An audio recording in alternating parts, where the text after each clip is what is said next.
ఈరోజు మన వీడియో వచ్చేసి నేనైతే కంది చేనుకి వచ్చిన. ఇదైతే మా ఇంటి దగ్గరే ఉంది. ఇప్పుడు మనం కందికాయలు తెంపుదాం. బుడ్డ కందికాయలు అయితే. మీలో ఎంతమందికి కందికాయ అంటే ఇష్టమో నాకైతే కామెంట్ బాక్స్లో కామెంట్ చేయండి. మా చిన్నప్పుడు అయితే మా బాప బాగా వేస్తుండే కంది చేను, పెసలు, మొక్కజొన్న, వరి, పత్తి. మా ఇంటి వెనకాల అయితే పత్తి కూడా ఉంది. నేను పత్తి చేను కూడా మీకు చూపిస్తాను. ఇప్పుడైతే కొంచెం కందికాయలు అయితే తెంపుకుందాము. ఈ ఓనర్ వాళ్ళు అయితే లేరు, మా ఇంటి వెనకాల ఉందని నేనైతే తెంపుతున్నా. కొంచెం ఇప్పుడైతే ఇది సీజన్ కదా కందికాయ, పిల్లలకైతే చాలా ఇష్టంగా తింటారు. అంటే మనం ఉడకబెట్టుకొని కానీ కాల్చుకొని కానీ పచ్చివి తిన్నా బాగానే ఉంటుంది. మళ్ళీ గింజలు వచ్చేసి మనం టమాటా వేసి వండుకుంటే కూర అయితే చాలా బాగుంటుంది. మనం కొంతవరకు అయితే తెంపుకుందాము. రెండు ఉన్నట్టున్నాయి కదా చిన్నమ్మ, బఠానీ కంది ఉన్న నార్మల్ రెండు ఉన్నాయి. కొంచెం బఠానీ కంది కూడా ఉంది. తిందరారా మరి? తిన్నాం చిన్నమ్మ, తిన్నాము, రెడీ అయినాము. అయ్యగారు కూడా వచ్చిండు, మాది దేవుడు కూడా జరిపేసిండు. అయితే నిన్న భోజనానికి చెప్పింది కానీ నిన్న పొద్దున చికెన్ చేసుకున్నాం. అవునా? చూడండి రెండు రకాలు, ఇది బఠానీ కంది, ఇదేమో నార్మల్ కంది అన్నమాట. కందిపప్పు అయితే దీని నుండే వస్తుంది. చాలామందికి కందిపప్పు కూడా తెలీదు, అది ఎలా వస్తుందో కూడా చాలామందికి తెలియదు. కందిపప్పు, పెసరపప్పు కానీ ఏది తెలియదు. చూడండి, ఇప్పుడు నేను చేసేది ఒక రకంగా దొంగతనం చేస్తున్నా.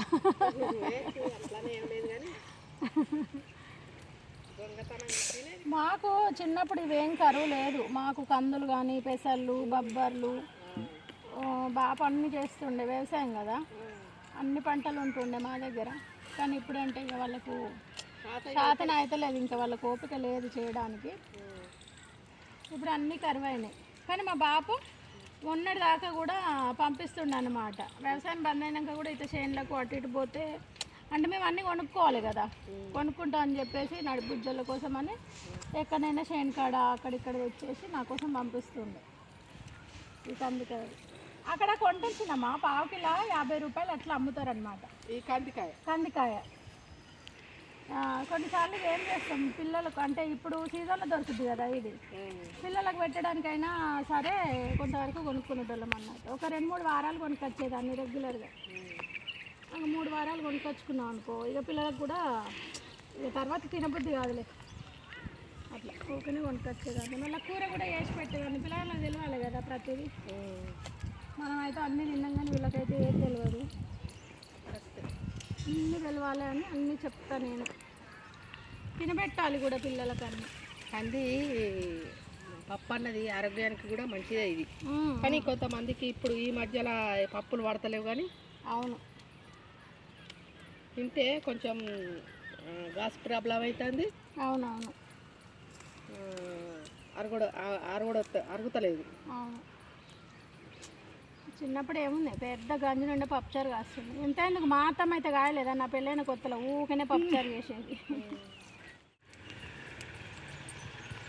చాలా సంవత్సరాలు అవుతుంది ఇట్లా కంది చేనికి రాక, కందికాయలు నింపుకోక. ఏదైనా మన దగ్గర ఉన్నప్పుడు దాని విలువ తెలియదు, లేనప్పుడే బాగా అర్థమవుతుంది. ఉన్నప్పుడైతే తినేవాళ్ళం కాదు, లేకపోతేనే అన్నీ తినాలనిపిస్తుంది. కొనుక్కున్నప్పుడు మళ్ళీ తెలుస్తుంది దాని విలువ. అయ్యో అప్పుడు మా దగ్గర పుష్కలంగా ఉండే, ఇప్పుడేమో ఇంత కొనాల్సి వస్తుంది ఇన్ని పైసలు అని. కానీ మా దగ్గర ఉన్నప్పుడు చాలామంది పట్టుకపోతుండే. బాప అయితే అందరికీ ఇస్తుండే, అందరు ఉండబోతుండే.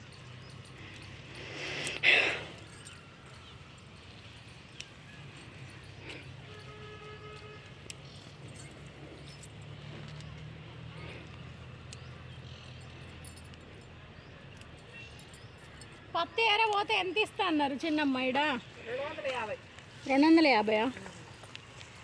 నేనైతే తెంపిన ఇంటికి, అందుకే ఇంకా మా చిన్నమ్మ కొంచెం తెంపించింది, నేను కూడా కొంచెం తెంపిన.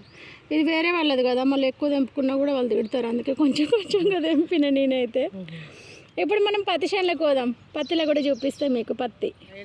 అసలు చూడండి ఇప్పుడైతే మనం పత్తి చేనులోకి వచ్చినాం. అంటే లోపలికి పోలేదు, ఇక్కడ గడ్డి కుప్పుంది. ఏమైనా పాములు ఉంటాయని అటు సైడ్ అయితే పోలేదు. కాటన్ అన్ను గిజ్జు చూపిరా, గునుగు చూపిరా. బతుకమ్మ అప్పుడైతే అస్సలు గునుగే దొరకదు, కానీ ఇప్పుడు పుష్కలంగా ఉంది గునుక పువ్వు. పత్తి అంటే కూడా చాలామందికి తెలియదు. చూడండి పుష్కలంగా పగిలి ఉన్నది పత్తి అయితే. మరి ఇది ఏరుతలేరా చిన్నమ్మ పత్తి? మొన్ననే ఏరేరు, ఇంకా బాగా అలగాలి. మొన్ననే ఏరేరు. కాయలు కూడా బాగానే ఉన్నాయి. కిందికి ఉన్నాయి ఇంకా కచ్చలు ఉంటాయా? తెంపుకోరు అది అది ఎవరిది అసలు? ఇది ఎవరిది చేయను? ఇది వెంకటేశం, విజయ వెంకటేశం. తాతలు లేదన్న అబ్బాయి ఎన్న